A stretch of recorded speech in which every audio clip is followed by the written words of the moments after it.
बिस्मिल्लाहिर्रहमानिर्रहीम। अस्सलाम वालेकुम स्टूडेंट्स, मैं आपकी टीचर मिस फरहा जमील। उम्मीद करती हूँ कि आप सब खैरियत से होंगे। स्टूडेंट्स अपनी नाज़ा कुरान की किताब निकालें, कुरान पढ़ें आसान तजवीद के साथ और सफ़ा नंबर 44 निकाल लीजिए। बच्चों, आज सफ़ा नंबर 44 पर सबक नंबर 26 हम पढ़ेंगे तशदीद। बच्चों, इस अलामत को तशदीद कहते हैं। ये हर्फ के ऊपर आती है। अब उससे पहले इस तशदीद के बारे में मैं आपको बताऊं, आपको मैं एक कहानी सुनाती हूँ जो कि तशदीद की कहानी है। इन तस्वीरों में जैसे कि आप तस्वीर नंबर 1, 2, 3, 4 देख सकते हैं। बच्चों, हमज़ा और वाव पार्क में झूला झूल रहे थे। ये हमज़ा क्यों है बच्चों? फिर से दोहरा देती हूँ कि जब भी अलिफ किसी हरकत से पाक होगा तो वो अलिफ कहलाएगा, और जब उसके ऊपर कोई हरकत आ जाए यानी ज़बर ज़ेर पेश, दो ज़बर दो ज़ेर दो पेश, या कोई भी हरकत हो तो फिर वो हमज़ा बन जाता है। तो बच्चों, हमज़ा और वाव पार्क में झूला झूल रहे थे और वाव का भाई भी साथ था। अचानक वाव गिर पड़ा।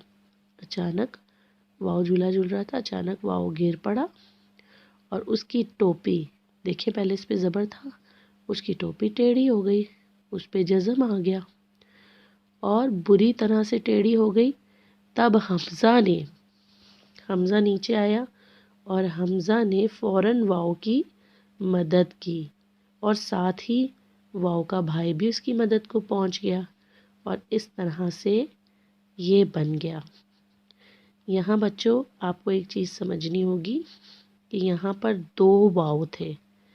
जब कोई भी हर्फ दो बार आता है तो उसके ऊपर ये अलामत तशदीद होती है। इस अलामत का मतलब क्या होता है? जिस हर्फ पर ये अलामत होती है इसका मतलब है इसके नीचे ये दो हर्फ हैं। ये वाव एक नहीं है बल्कि दो वाव है। और बच्चों, इसका कायदा क्या होता है, यानी इसका कानून पढ़ने का क्या होता है? तशदीद भी जज़म की तरह ही मदद करता है। यानी बच्चों, जिस हर्फ पर तशदीद होगी वो हमेशा पहले वाले हर्फ से मिलाकर पढ़ा जाएगा।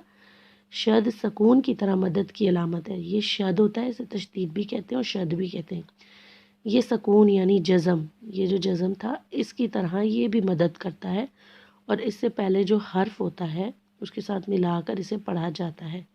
बच्चों, शद की आवाज़ में एक किस्म की सख्ती होती है और शद वाले हर्फ की आवाज़ दो बार अदा होती है। यानी इस वाह की आवाज़ दो बार अदा होगी। औ वाह। एक किस तरह से शद वाले हर्फ की आवाज़ दो बार अदा की जाती है? एक बार जज़म की तरह यानी औ। अगर यहाँ पर जज़म होता तो हम क्या कहते? औ। ठीक है, एक बार जज़म की तरह और दूसरी बार एक बार जज़म की तरह पहले हर्फ के साथ मिलाकर पढ़ी जाती है और दूसरी बार इस हर्फ की अपनी आवाज़ अदा होती है, वाह, औवा, औवा। अब आपको समझ आई?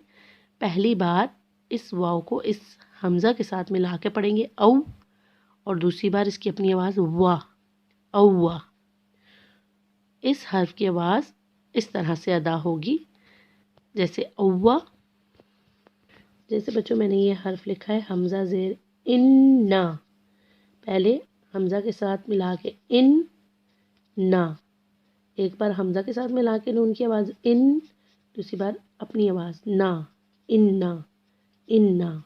और इसमें तजदीद वाले हर्फ में एक किस्म की सख्ती होती है। शद की आवाज़ में एक किस्म की सख्ती होती है, सख्ती के साथ पढ़ा जाता है इन्ना। और बच्चों, आपने ये याद रखना है कि जो शद वाला हर्फ होता है यानी जिस हर्फ के ऊपर शद होता है तो ये याद रखना है कि वो हर्फ दो होते हैं। यानी यहाँ पर दो नून है, यहाँ पर दो वाव है।